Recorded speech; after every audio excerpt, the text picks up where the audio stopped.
The number of drones seen carrying drugs into prisons has soared to more than 1,000 last year. Police have waged a constant battle against gangs delivering cannabis and cocaine into prisons from miles away.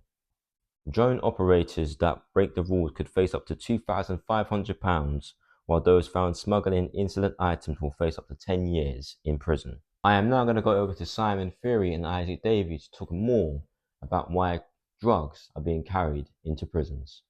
Yes, thank you, Richter, from the studio. It is a very, very hot day, as you can see. It's about 30 degrees out here, and it's making me have lack of concentration, but I'll do my best. So, reported around prisons in England and Wales more than doubled between 2022 and 2023. Last year's total of 1,163 incidents was also more than double the total record between 2019 and 2021. In a sign of how the aerial smuggling route has taken off, the true figures are likely to be much higher given many successful drone deliveries go undetected. Gangs have been known to fly more than £1 million worth of cocaine and other drugs into a single prison over several nighttime missions.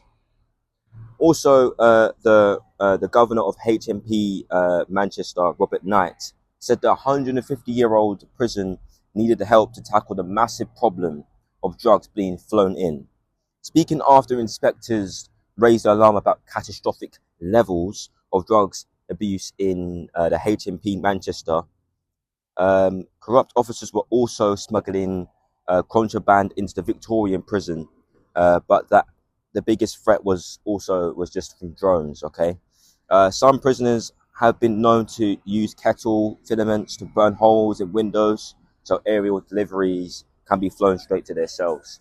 So this is a very, very strong point which needs to be dealt with because it's still happening in 2025 and nothing's been done about it.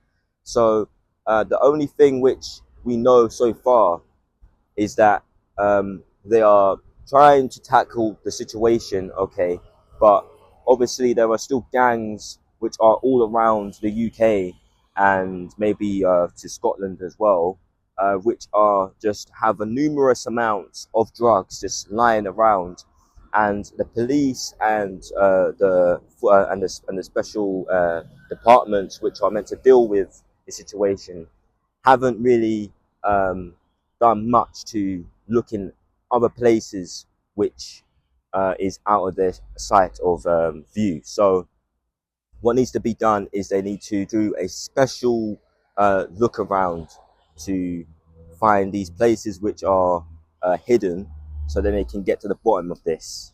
That's all from me. Simon Fury, back to the NcC News studio. Yes, thank you, Richter Richest. So some prisons have introduced counter-drone technology to detect when unmanned aerial vehicles, UAVs, are nearby, but few, if any, are thought to actively block the devices from approaching. Mike Smith, the air safety manager at Ruris Drone Training in Newport, South Wales, said one of the reasons for this was that signal blockers also interfere with technology such as CCTV and car key fobs. Other air defences also have their limitations. Dutch police briefly tried using highly trained eagles to capture drones out of the sky, but abandoned the trial because the birds were too unpredictable. Smith said the problem with prisons is that serious and organised crime are generally one step ahead of most people, but they've got more money than anyone defending it has. A Ministry of Justice spokesperson said prisons were left in crisis by the last government, and figures like these demonstrate the need for robust action to get this situation back under control. Staff have worked hard with the police to stop drones and bring those criminals responsible to justice, but it is clear we must do more, and we will announce further measures in due course. So that pretty much means that they want to make prisons better for the citizens and no better for the criminals. That's all from me. Thank you. Thank you, Simon Fury and Isaac Davies. Okay, now moving on to the next report. There was a severe fatal crash on the 25th of October 2024 in Aberystwyth in Wales, which left numerous of deaths and severe injuries. The crash happened on the Cambian line on a single track, close to the passing loop where opposite travelling trains can pass each other. The Road Accident Investigation Branch RAIB said that their initial evidence suggested a crash occurred at a speed of approximately 24 km/h, which is 15 miles per hour.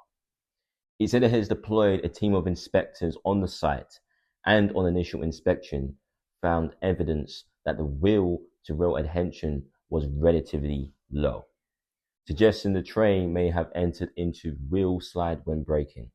And the other factors, it said that low adhesion would be an area of ongoing investigation. On behalf of the news team, I express my deepest condolences and sincere apology to the families, friends and loved ones who had been affected by this train crash. Authorities are continuing to monitor the situation. We will bring you more updates as soon as more information becomes available. My name is Victor, reporting for NcC News. Goodbye.